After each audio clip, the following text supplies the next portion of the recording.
ISAs. I don't normally spend a great deal of time talking about them because they're relatively small amounts of money, but there are some welcome changes, I think. You can now inherit an ISA. Well, at least a spouse can inherit an ISA, which means that if you've both built up a load of these tax privileged investments, the privileges are not lost on the death of a spouse.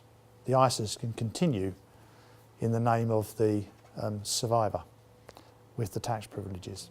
Tax privileges being in effect that you don't pay tax on the income. So it's a welcome change. It's not major, but it's a welcome change. The value of an ISA has now gone up to, on an annual basis, to 15,240, which is great. The individual limits within the ISAs for shares and cash were abolished last year. No change with that. That's good.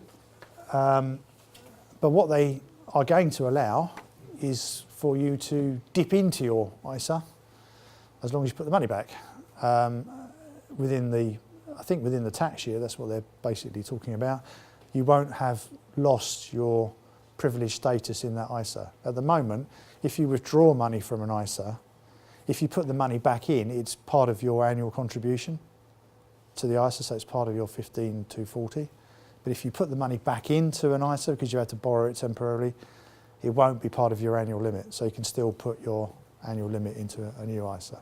So that's probably welcome as people need money. But we've got this new Help to Buy ISA. I don't know why they have to call it a Help to Buy ISA, but that's what they've done. Basically, over a 4-year period, you can hold the ISA for as long as you like, but over a 4-year period, if you build up whatever you accumulate over a 4-year period, up to a limit of £12,000, the government will add £3,000 to it at the end if you go and buy a property with the money. You have to be a first-time buyer. The property limit in London is 450, so you're limited on where you can buy.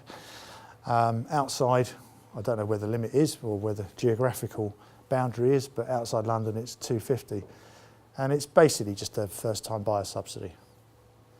The idea being, presumably, that it's not even a 5% deposit, is it? At that level, it's a fairly meagre deposit, but so presumably there'll be some other schemes to get the mortgage in place, so the banks don't have to take any risk, and we take the risk as taxpayers. But that's me.